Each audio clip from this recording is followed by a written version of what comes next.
Boys and girls, this is Boonjamin Bok Choi. Welcome back to another F122 video. Today we're looking at why so many people struggle with this game, or at least the online portion of this game, as open lobbies are where I've noticed a lot of these issues.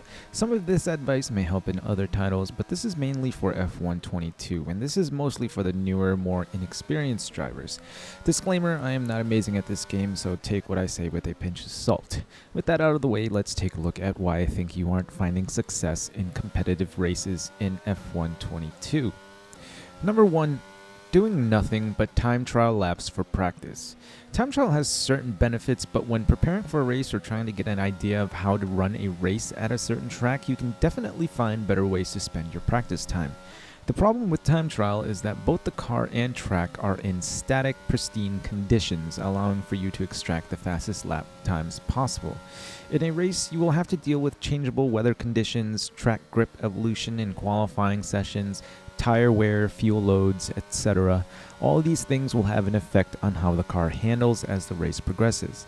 So you can see how doing nothing but time trial laps can leave you unprepared for a lengthy, ever-changing race. Not to mention there are no other cars on track, so you won't get much practice going wheel to wheel or dealing with dirty air at all.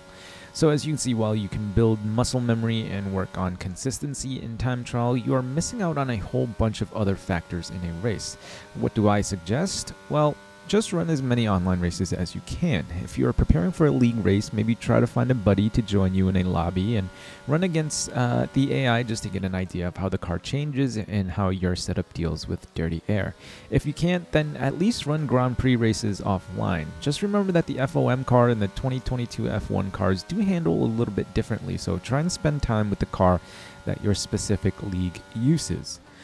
Number 2, not working on your own setups. Again, we will be picking on the time trial runners here as an example. Just grabbing a time trial setup from an esports driver on the leaderboards will get you a decent base for a setup, but remember that time trial does not equal a race. Unless you are part of the top 5% on the leaderboards, you need to make some changes to suit your driving style and prevent all those snaps of oversteer that send you into the barriers. Time trial setups are generally unstable and oversteery, allowing the fastest drivers to drive on the edge and find every possible thousandth of a second. And again, in time trial, you don't have to worry about other factors like tire temps, which can greatly affect your grip levels if your tire temps are too low or too high in a race.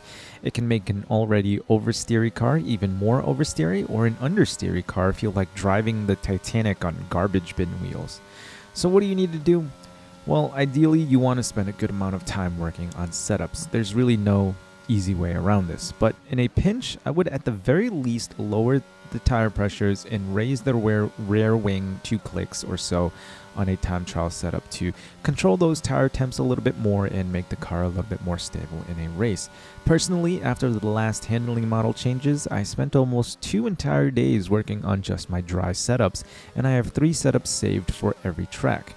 One setup that I set my fastest time trial lap on, generally saved for like qualifying, one for a dry race, and one for a full wet race. I don't have an inters setup saved just because inters weather is a little too volatile for me to have just one setup for, so I adjust the full wet setup depending on how heavy I expect the rain to be and how long I expect it to last.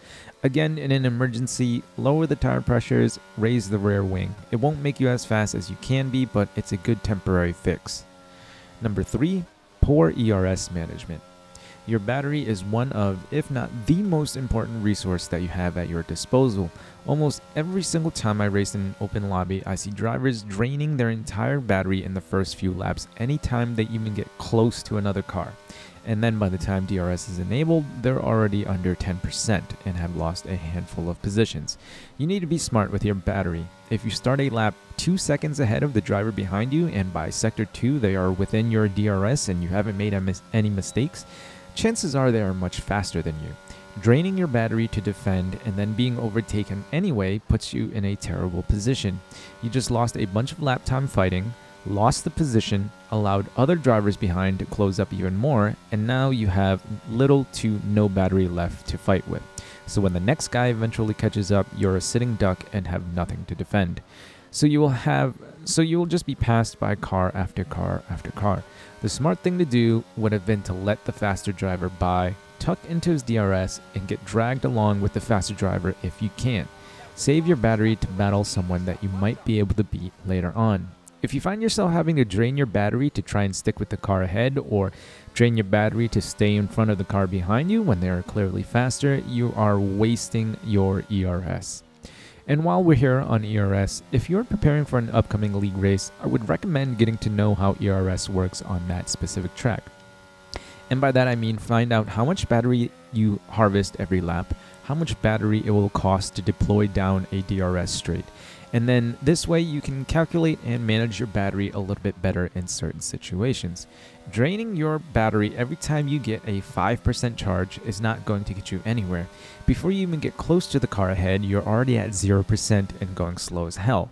Be smart about battery management and don't waste ERS on battles that you cannot win. Number 4, overdriving your ability. You've seen these people. They end the race with 24 seconds of penalties because they keep cutting corners or going wide. What good is saving a tenth of a second in 3 laps of an 18-lap race when in every other lap you're getting a warning? So you saved 3 tenths but gained 15 seconds worth of penalties. Was it really worth it? Drive within your abilities and you will eventually get faster naturally. Continuing to overdrive or drive outside your ability will only instill these bad habits into your driving, and the longer you do this, the harder it will be to break these bad habits. Do not rush your progression. Some people can hop onto a racing game and be lightning fast right away, either legit or non-legit, but the majority of folks will need time. I'd rather finish 20 seconds behind the leader with no time penalties than finish 19.7 seconds behind the leader but with 15 seconds worth of penalties. Get consistent, then push for lap time. And number 5, stop wasting unnecessary time fighting for positions early in a race. This is exactly what it sounds like. The longer you spend fighting for back marker positions, the more you are allowing the leaders to pull away. If you find yourself constantly swapping positions with someone at the back of the grid, chances are you two are at a similar pace. Now you tell me, is it smarter to continue to fight, swapping positions through every corner and losing time to the leaders, possibly falling out of DRS to the cars ahead? Or is it smarter for you to decide to just tuck in behind this guy and stay within DRS of the rest of the grid? I can't even begin to count how many times I started at the back of the grid and caught up to the leaders because they were too busy fighting amongst themselves on lap 2 to realize the guy that started last was catching up. Be smart. If you find yourself in a 2 or 3 car train far ahead of the rest of the grid, keep working together to pull away. Once the end of the race is drawing near, then fight for position. On the flip side, if you find yourself in a 2 or 3 car train behind the leaders, work together to catch up. If you start fighting needlessly too hard too early, instead of fighting against 1 or 2 cars for the win, you might find yourself defending against 5 or 6 guys instead, and lowering your chances of winning the race. You don't always have to fight. You can work together, and most of the time, it will benefit everyone around you.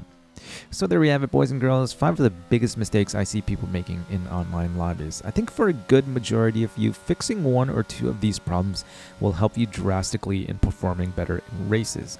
Let me know your thoughts. Do you see players making these mistakes as well? Do you sometimes make these mistakes yourself? What else do you see people doing wrong in online races? Feel free to let me know in the comments section. And if you think I've earned it, feel free to leave a like or subscribe. Stay tuned for more. Remember to eat bok choy, and I'll see you in the next one.